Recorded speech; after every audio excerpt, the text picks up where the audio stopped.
and welcome to actually the last HOA that I'm going to be doing with another individual during this 2015 Global Entrepreneurship Week. This, my friends, is absolutely the most important business week that I have personally every year. And it's an exciting thing because it's a time for entrepreneurs. And there's a new term that's really come to my attention in a big way this week. Eric, we'll talk about it in a moment. Someone said, David, you're not an entrepreneur, you're a solopreneur. And I said, well, is there a difference? But we'll talk about that in a moment. Yes. But it's a week that started actually 8 years ago by the Kauffman Foundation, the Ewing, Marion Kauffman Foundation in Kansas City. Ewing, Marion Kauffman was a very successful entrepreneur who had a little chemical company that he sold big time, and that's the start of the foundation. Did you know that Ewing, Marion Kauffman also bought the also bought the Kansas City Royals and brought them to Kansas City? I did not know that. Yeah. He did that, and they've been celebrating ever since the World Series. Or wait, did they win? Yeah, the Royals. I don't even know. I don't follow sports that closely. Shame okay. So I didn't follow the World Series that closely either. So I'll get you the answer in just a second. Okay, you know how to do it. Are you Googling the answer to that? There you go. Kansas how you City do it it? is. You got the right semantic search going there for you? Absolutely. So I didn't know about the week. I didn't hear about the week the first time they did it 8 years ago. Really towards the end of the week, I found out somehow it was supposed to happen that way. And I said, wow, what a neat thing. And so year two of the event, I actually went out to the Kauffman Foundation in Kansas City, and I committed to becoming a distinguished partner, whatever that meant, for the event. And so it's something that I look forward to every single year, and it's grown. The event has grown from a single event to this year. There will be over 45,000 events in over 160 countries, touching the lives of more than 10 million folks. And I am proud and honored to be a part of that. And Eric, I don't see too much online about it. So I'm one of the few people, if maybe the only one, doing this whole event, this whole week online. And what an exciting thing that is, because, well, you're an online person and you're an offline person, but you're also an online person, and you know what that is all about. And it's been very exciting. So I wanted to give a special thanks to Eric Enge to share some time this afternoon. Eric, what I'd like to do, well, first of all, why don't you share a little bit about yourself? That's important, and just a very early opening statement about entrepreneurship and how important it's been to your life. Sure. I'm Eric Enge, currently CEO of Stone Temple Consulting. It's a digital marketing agency. About 55 people and still hiring. So it's growing nicely. The agency does SEO, content marketing, and social media type stuff. I'm actually the lead author of that book. You probably can't see it very well because of all the light I have on it right now.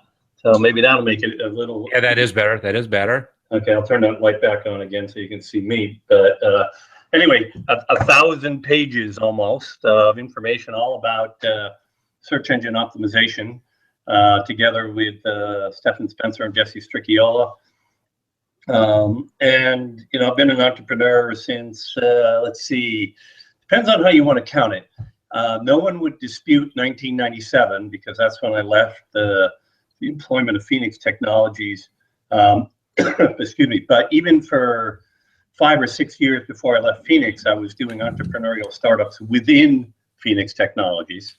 So you could argue that I go back to 91 or so. So that seems like a fairly good run. But to me, when I think about entrepreneurship, it's Um, there's a lot of things that you have to be a successful entrepreneur, and if you have those things, then you need to be an entrepreneur. And I want you to hold on to that, because I want to mention some other things, and we'll come back to those things, because that's exactly and not only do you talk about them, or you can talk about them, but they've been a part of your life. And so, Yes. you know that they work, or you know that they don't work. And an entrepreneur better figure out if something isn't working, how to either fix it or delete it and move on to something else. But that's one of the challenges. But what I wanted to do is I just wanted to share some of the key words and the concepts that we've touched upon in HOAs this week, because it probably will play into you're talking about success. And interesting enough, Eric, on Monday when I launched and introduced the week, I talked about 5 rules of success that Brian Tracy, who I consider to be my mentor, my number one mentor, and we met one time for 30 minutes, but I've read a lot of things that he has written, and actually was really blessed to meet him about 5 years ago, and had 30 minutes with him, and it was about the most powerful 30 minutes I've ever had in my life in business. But I started the week off, and it's very simple. The concepts are very simple. Sometimes we try to complicate them, but it's very simple. But this week we've discussed, are we solopreneurs or are we entrepreneurs, and what is it that we want to be moving forward? Yep. Opportunity. How important is opportunity and change? Actually, I had that discussion in depth with Chef Dennis about changes he's made in his life, and opportunities that he's taken advantage of, and still takes advantage of today. He has a brand new opportunity that just started in the last month or so, and totally changing a part of his business model. Publishing a book. How so very important. Well, you just held your book up, and you could even allude to that as a part of entrepreneurship. We had a discussion this week on network marketing as a business model for those folks that really want to do something for themselves, don't know necessarily what they have to do or should do, but the typical. Well, I shouldn't say the typical. Network marketing presents an opportunity. There's some bad network marketing opportunities. There's also some very good ones. But it's a business model that's been proven, that's working, and so you can make an evaluation there. Skills. We had a wonderful discussion this week on skills with Ken Manesi about how important that we as entrepreneurs or solopreneurs, whatever we might be, we have to continually improve our skills. No matter where we are in life or how successful we may or may not be, skills and improving upon those skills are so very important. Curiosity. How important is the concept of curiosity to entrepreneurship? And then we had a pretty basic discussion with my friend Barbara Weltman on Money Matters. Barbara is the number one in a small business tax consultant in this country, the most prolific of individuals called upon to talk about tax matters for small business. Learning. How important is learning? How important is strategy, marketing and technology? Yesterday, our common friend Scott Scowcroft made a very provocative statement about his life, and never give up. So very, very important to the concept of entrepreneurship. And then I just had a wonderful discussion with Jim Shanko, Larry Fournier, and David Amerlin on social entrepreneurship. And I don't know if you're familiar with what Jim Shanko and Larry are doing right now. Oh my goodness. Oh my goodness. On a program that Jim has created and taken into his classroom, and using his contacts with the vendors of Walmart, the 1,400 vendors that he has interaction with. Wonderful thing on social entrepreneurship. And then I asked David to summarize discussions with trust. And you know, and you've talked with David about trust so many times, and how important that is to the concept of business. Okay, so that's what we talked. I mean, we had a really powerful week with ideas. But if you would, Eric, tie as many of those together, or ones that have been impactful to you in your life, and what does it take to be a successful entrepreneur? Well, there are many things that go into that list, and a lot of them are going to overlap into the things that you were just talking about, David. But the first thing is kind of basic, all right, and that's understanding, especially if you're coming out of a job, you've been working in a large corporate environment, and that is, especially when you start, you have to be willing to take on and do whatever it is that needs to be done. And sometimes that's quite simple. Sometimes it's like bringing the mail to the post office to the degree that you're using a snail mail, or figuring out how to set up a hangout on air. Nobody else helps you with that. Emptying the garbage, that's on your plate too. You have to understand that, the whole picture is yours. Win, lose, or draw, the whole picture is yours. So if it gets missed, there isn't anyone else to blame. There's no satisfaction in blaming them. You're stuck with the result. You just own the result, which means you own everything that creates the result. And accountability. I mean, you very clearly talked about accountability now too. Well, exactly. So you just have to have that mentality and be okay with that. Which, by the way, doesn't mean that, as you grow, of course, you can hire people and they can take on certain things. But even if you hire people and they take on certain things, you own everything that's left. Right? So that's one. Another thing that I always like to talk about, you mentioned the accounting side of things a moment ago. So to me, you need to know how to count. And I'm using that phrase just to be a little bit flip, but the reality is you have to have an understanding of the financial situation and how the things you do impact the financial situation, and how things you're considering doing will improve the financial situation. Not to try to put you on the spot or anything, but is that something you have a skill set in, or do you need, or have you gone in your life to other, professionals, a CPA or whatever, to help you sort that out? I have a very strong instinct with numbers. However, in Stone Temple Consulting, we have a really kick-butt CFO, because now with a company of 55 people, there's too many numbers for me to try to track every detail. But for a long time, I had enough of an understanding of the business, kind of operating out of my gut based on where things were. But whether you can do it the way I do it or not doesn't matter. What matters is that you get a handle on it. And it's going to take you several hours a week of studying the numbers to figure it out, or advice from someone, or whatever you need, you have to have that grounding, because otherwise, and I see this so often, we've spent a lot of time in various social media activities, David, and certainly done a lot of Google Plus and other places. And you see the people who are banking their entire life on making money in a particular social media site. And doesn't work that well. Well, and it's just hasn't really done all the math, right, to figure out how that might unfold, right? And there's many other examples I could give, but it's the same kind of thing. It's understanding how you create value that people are willing to pay for.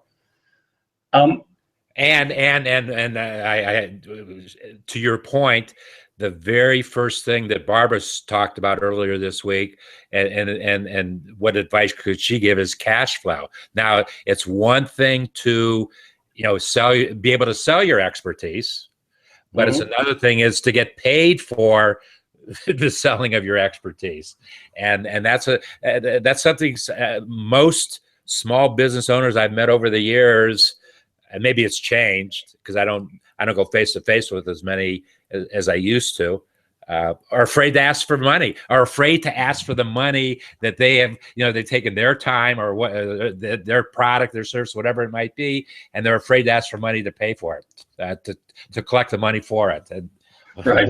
Where's that going to go with your business? Hey, not far. So, and then another area, you talked about skills and learning as part of this. You have no choice. Be an expert. That's it. My favorite way of phrasing it, people who know me have heard me say this: be an expert or go home. And that's a metaphorical phrase in terms of the go home part. But be an expert or quit would be another way. Or you don't get to opt out of that one, right? So, and I do see people who take on trying to create a business, be it a service business or a product or a business of some sort. And they do it because they think being an entrepreneur is attractive, but they don't take the time to really be the master of what they're doing. And you have absolutely no choice, in my opinion, in this. So that's a big one that I like to talk about. Another is, well, you talked about strategy. You mentioned strategy, and with strategy, understanding the math is part of strategy. Being an expert is part of the strategy for sure, but strategy also involves understanding how you're differentiating yourself and what the timing needs to be for your business. So, well, I'll take those individually. How you differentiate yourself. That kind of comes down to, well, what are you an expert in? What do you do better than other people? And what are your core values that make you different than other people? So that when you have 30 seconds to explain to someone what it is that you do, not only can you get them to understand the area of what it is you do, but what it is that makes you different. Where'd you ever get 30 seconds except on an elevator? Well, there you go. Right. So, and maybe you could, 60 seconds is okay, right? If it takes 60, right? But you have to be able to get to that really quickly, right? And be able to explain that to people. Doing it online, though, you don't have 30 seconds to do it online, do you? I think you have about 7 or 8 seconds. Well, that's true. Online to do it. Yeah. No, absolutely. And then, again, in the strategy part, understanding the timing, I talked about that. One of my favorite entrepreneurial tips is make the decisions when they need to be made. You won't have all the information you wish you had when you need to make it, but you make it when it needs to be made, period, end of sentence, right? And you just have to do that because if you miss the moment, it's just gone. And the business, won't get that moment back.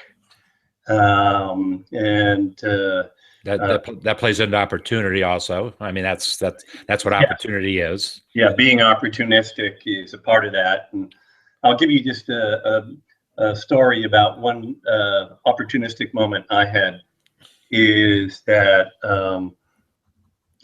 back in 2007, 8 years ago, Rand Fishkin published a post on what was then called SEO Moz on their blog. They just call it Moz today. But the title of the post was Free Link Bait Idea. And in it, he said, surely someone would want the 50,000 visitors and 10,000 links that you can get by doing a study of 5 to 10 analytics packages side by side and evaluating how they're different. This was Rand's post. I'm paraphrasing it, of course, but and I was the 7th or 8th comment on the post. However, my comment was, you've got your volunteer. Okay. So that decision had to be made like within minutes. See what I'm saying? Because somebody else was going to come in and volunteer. And I made that decision knowing that it was a very large project. In fact, it turned into hundreds of hours of work for me. And I did execute it. You can still find it by searching on Web Analytics Shootout Report. But the reason why this was an important moment and opportunity for me is I wouldn't be co-author of this book if it weren't for the fact that I had taken advantage of that moment. It was a key moment in building my relationship with Rand. The first two editions of The Art of SEO were co-authored with Rand as well. And his wanting and believing in me was one of the reasons why I was taken onto the team. And after, when I first started working on the book, by the way, I was told in the beginning that I would be the last named author. But I drove the project so hard and did such a large percentage of the work that I ended up as the first named author. And again, that would not have happened if I hadn't built that relationship with Rand. Okay, let me ask you a question about the story you just told. When you made that commitment, did you do it with what risk did you see in making that commitment? Was it something that you saw as an opportunity and you said, I'm going to do it, and then you had doubts, well, can I deliver? Or you knew you were going to be able to deliver? You know what I'm saying, on the front end. You knew you were going to be able to deliver. You didn't know there were hundreds of hours of work involved. But what was it that made you do it? You saw the opportunity, obviously, but did you have any doubts about that after you made the commitment? Well, so yeah, I'm gonna give you two parts to the answer. The first part is that getting a relationship together with Rand Fishkin, and there were other influencers on my list, was part of my strategy. Okay. And I knew that those kinds of relationships would help me grow my position in the industry. So that was already clear in my brain. So that really helped. And that's getting back to the importance of having a strategy from the list of things you went through, right? I definitely underestimated how much work it would be. I knew it was going to be a lot of work. It was probably 4 times as much work as I thought, which is better than the book, which was probably 10 times as much work as I thought. But putting that aside, and by the way, I threw those numbers out casually. I'm very serious about those numbers. I do think the book was 10 times as much work as I thought, and the Web Analytics Shootout was 4 times as much work. But I had enough of an idea that I would be able to get it done. You know, I understood the parameters of it well enough. And that sort of goes back to, you know, it's got to start with being an expert. So I didn't make that decision from a clueless state saying, oh, you know, I mean, I understood what the challenge was, even though I underestimated the effort to execute. So I knew we'd be able to get through it. But then, you know, that's another thing, you know, that opportunity emerges and you're in that situation, you got to follow through. Imagine I didn't follow through. Where would I be now? Oh my God. Well, you would have been a lot further behind than you That's are right. Ahead. Right.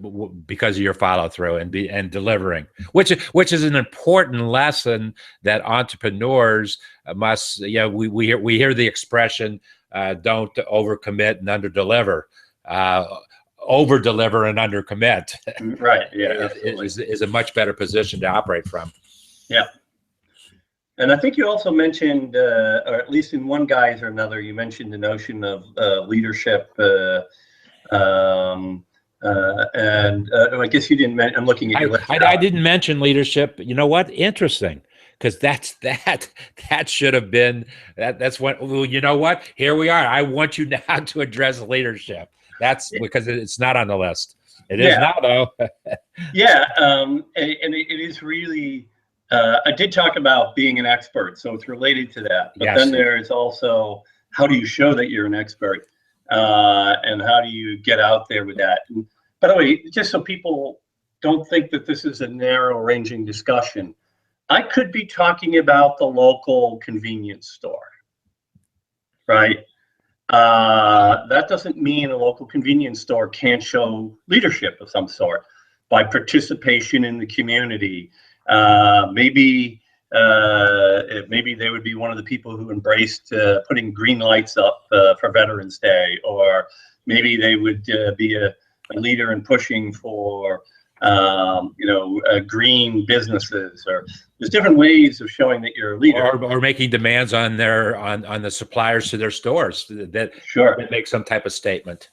Yeah, exactly. So there's many different ways to be a leader and be more than just the place on the corner closest to me, because you know what, I will drive the extra 5 minutes if there's somebody that I value more in your exact same business. If they're doing more for me on a broader scale, I'll want to support that business. I love your example of convenience stores. At one time in my life, my largest customer was a convenience store chain of 750 stores. And it's probably the most fun I've ever had. I'm not going to talk about it now, but we'll talk about something. Most fun I ever had doing a project was with these guys. Most disorganized group that I've ever seen in my life, but that even made it more fun. I brought some kind of semblance of here's what we need to do, guys. Yes, indeed. Yeah, yes. helping them sort it out. Let's see. Just looking at. I'm also gonna hit on one that you mentioned when we did the book chapter together, and it is a concept that you don't actually read about it very much in textbooks. I don't think you read it at all in textbooks. We haven't discussed it this week, but we're going to discuss it now again, because you've got a brilliant, you did a wonderful, wonderful job in talking about it. And that is multiple revenue streams and how important that can be to your business, because you demonstrated several times in your life where it was extremely important to go on to the next thing that you were doing, the next business you were having. Well, there's a couple different directions I can take that. So I'm going to, let's go in any direction you want to, because it's a great concept. Yeah. So I know when there was a time when I was a solopreneur consultant. And one of the things I was always very careful to do is, like, I might have a 6-month contract with somebody, and I'd know that, just from various pieces of context, like, didn't make sense. I knew it wasn't going to renew, right?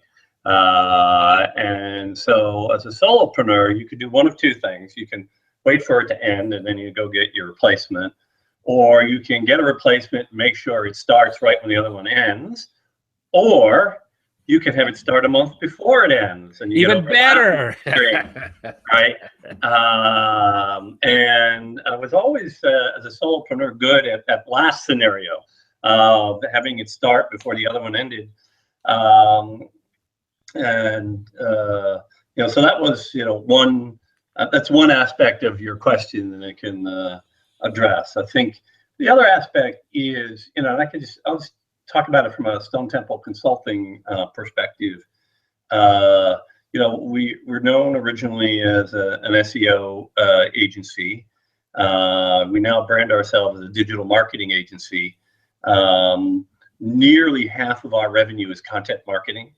So about 45% content marketing, about 45% SEO, and 10% social media. There's a lot of reasons why this is important, but one of those is that there's movement in the demand for some of these things based on what's going on in the market, and it shifts around and the opportunities shift around.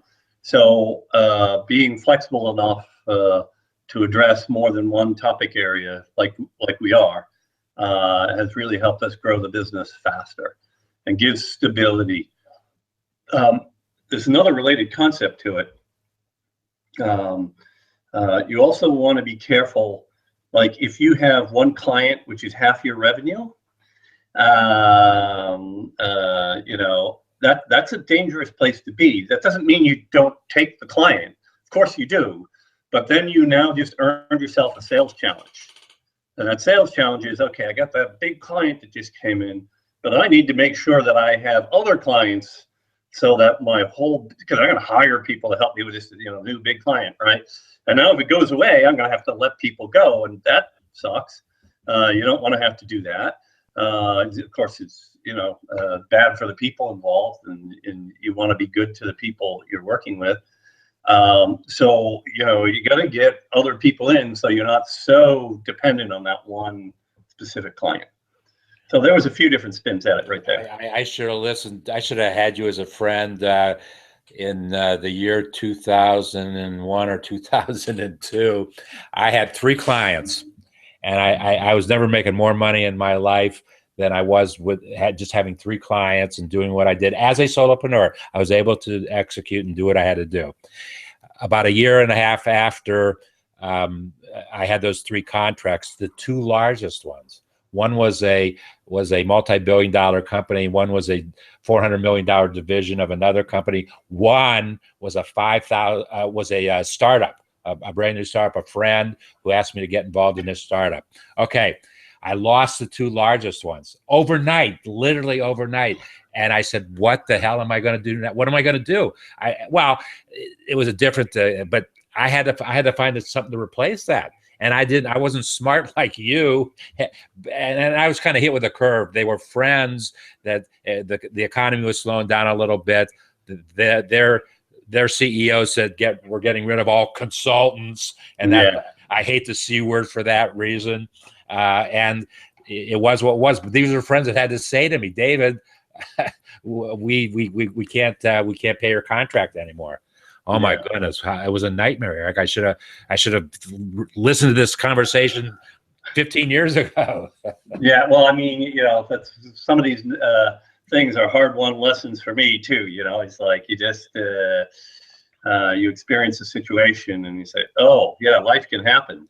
But I did another thing, and maybe this is a proper time to interject. And this is one thing that most small businesses, particularly in the consulting field, don't do a good enough job with, and that is taking existing clients who know, like, and trust you and pay you, and growing those relationships as opposed to, you know, going out and getting more clients. Right. Take the ones that you do the best work with, and you've got all the right things going, and then grow those. And I'm sure you're on top of that situation with your clients. Well, yeah, no, we work very hard to grow the relationships. I mean, one of the things that's unique about Stone Temple Consulting, you know, we're a consulting agency and we do no outbound sales, 0. So we get everything from you know, referrals to just people cold call contacting us by phone or email or something along those lines. And so that puts us in a situation where you know, having a high satisfaction rate becomes essential, and we do our very best at that, so that it creates more of those referrals, and or people can be a reference for us in the right situation, things like that. But growing your existing clients ends up being part of that. And we certainly have clients that have been with us for 7 or more years, and you know, just keep growing it, keep moving forward. Where's Stone Temple Consulting going to be 5 years from now? Oh, that's a great question. It's a logical question. Yeah, I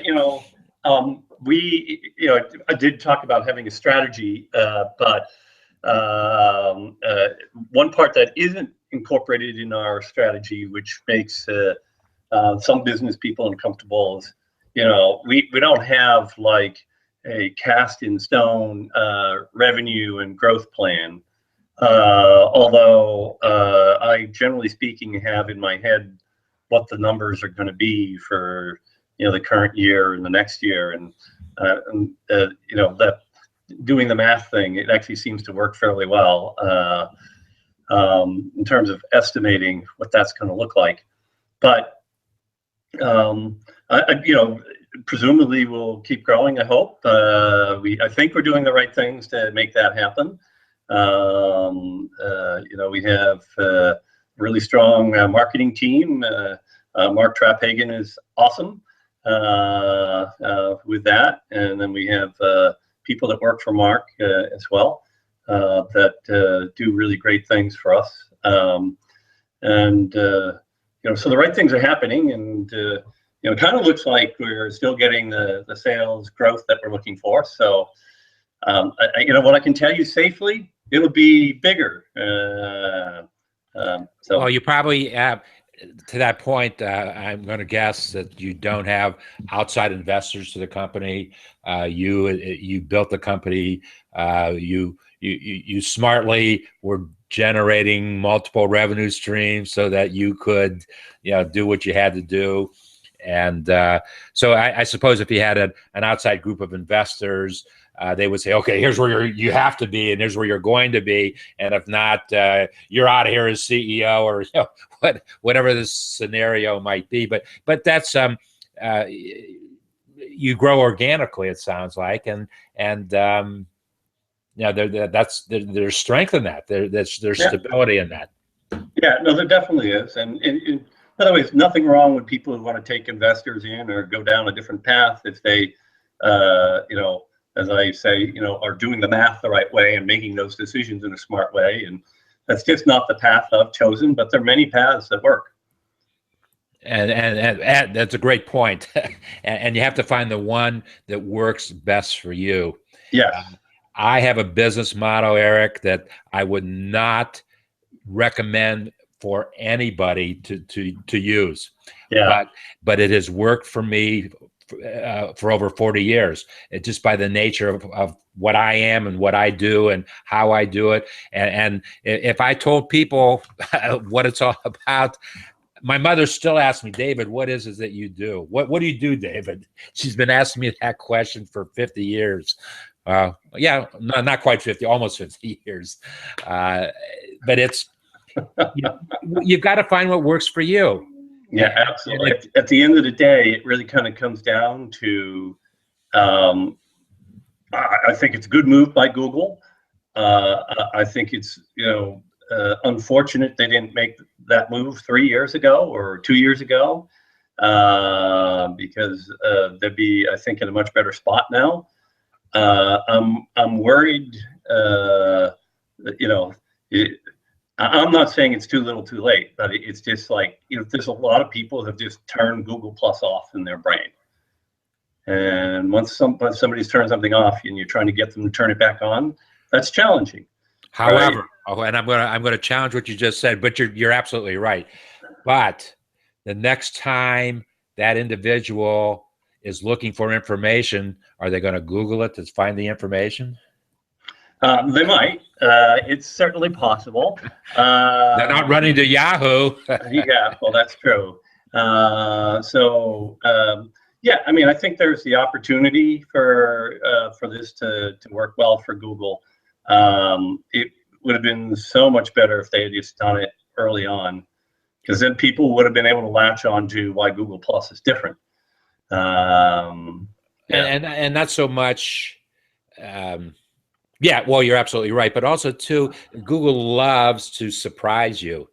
When the experts like yourself are scratching their heads and trying to figure out, we need you. And in a sense, it creates a great opportunity for you in Stone Temple. It presents a wonderful opportunity because all your clients you probably got more phone calls this week than you ever have, or messages, or however you communicate with your clients. Wow, what's going on? It fixes. Make sure we're okay. And so, right. That's what we do. You'll be okay. Absolutely. Okay. Well, Eric, thank you very much for your time. I'm glad you were able to find some time to do it, because it was a great way for me to kind of summarize the week's activities and the concepts and the keywords I feel very good about how the week went. And the other thing, I'll throw this out at you. And this is real crazy. I've never totally understood views. When you go to your Google Plus profile, it's got views, and I never paid attention to it. Although I am approaching 1 million, I've never paid attention to it. But what I wanted to do, here was my test that I did this week. All that I've talked about this week is Global Entrepreneurship Week. So I hammered it as much as I could with postings I did with anyway, and that was my theme. And I looked to see what my Google view number was as the week started, and just using that as a theme for the week, my number rose about 20,000. Can I attribute that whole thing to just focusing on a single idea and a theme, and assuming that people who follow me plugged into it? And is that a good assumption or not? It doesn't really matter. It just was kind of interesting to me that I saw that spike this week, and focusing on a single theme this week. Yeah, no, it is interesting. Mark would be a better person to ask that question. I'm going to send him a message. Yeah, that's probably where you ought to go with that, because he's the one who knows exactly, or at least how it used to be calculated exactly. And then you'll ask 3 people, or you'll ask 10 experts, and you'll probably get 10 different answers on it. Right. Yeah, absolutely. And not that it's that important, but I want to see if I've touched a lot of folks this week, and if I've gotten that kind of spike in views, I've touched a lot of folks this week. And yeah, I think it's a good chance it's the cause. That was important. Okay, Eric Enge, thank you very much for taking time. It's always enjoyable to talk with you, and as people listen to you and you share your wisdom and your understanding. And I'll embarrass you a little bit. There's no doubts in my mind, anyways, why you are a successful entrepreneur, and you keep on going and you keep on growing, and that's a great thing. And thank you. All right, thanks for having me.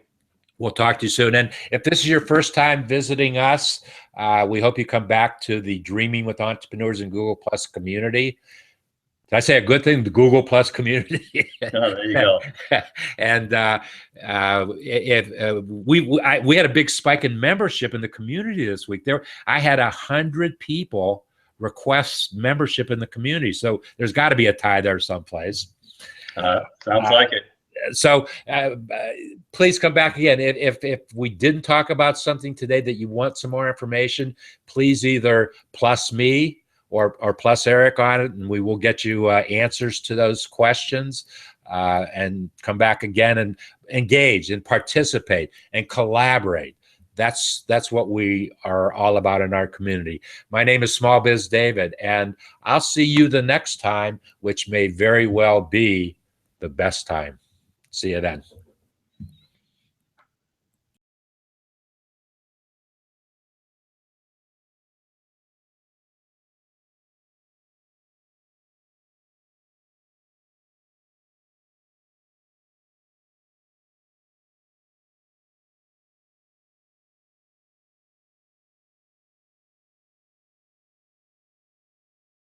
Actually somewhat knowledgeable, by the way, about it, but because I ran some fairly sizable paid search campaigns at an earlier time in my career, but it's just would be, for that particular line of business, it's just too different from what we do now, both from a marketing perspective, and being really good at paid search doesn't really help you drive content marketing directly. Doesn't help you drive SEO directly. Doesn't help you drive social media directly. Contrast that with paid social. Paid social actually can help you drive content marketing directly. Okay, because you can put paid social campaigns to put your the content you're publishing in front of influencers. And so that's paid social is closer to something, and it is something that we're doing just on a small scale at this point. because it is very complementary to what we already have. Oh, so maybe we've talked about a fourth revenue stream for the Stone Temple in 2016. There you go. One final question, and I don't think I could ask this question to somebody better than yourself, with all the different things that you do and the things I read about, all the commotion that was set off this week at Google Plus. Did you have to sit down with the company and say, okay, we got this, and how are we gonna make the change, and da da da da da? I have never seen so much commotion in my whole life, and here I am, a solopreneur, not tech savvy in the least. I know how to do what I know how to do.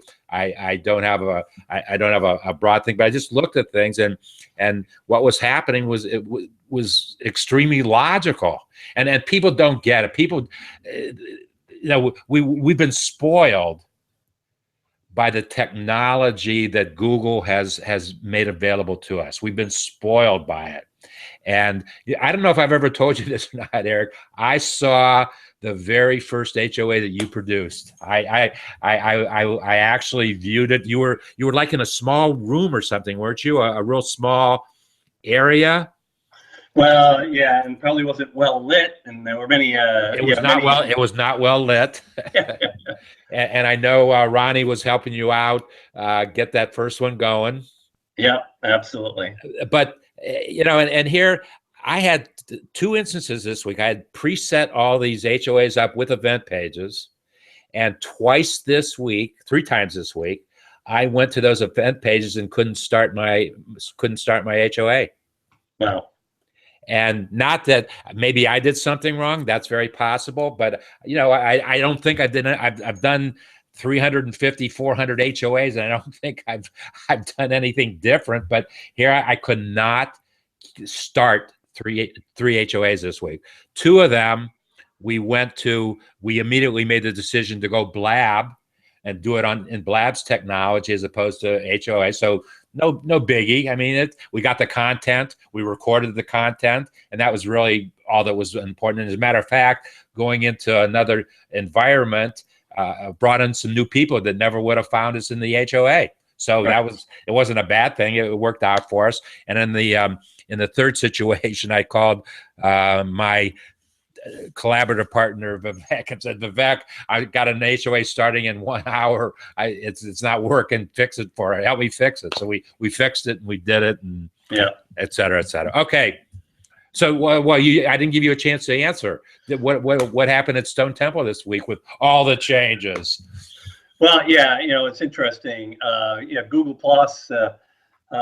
First of all, I mean, because we want to be able to give people a good viewpoint as to what's going on, we, Mark Traphagen led the effort of trying to understand the changes, which really comes down to placing a great deal more focus on communities and collections, and hence the notion of the interest graph, if you will.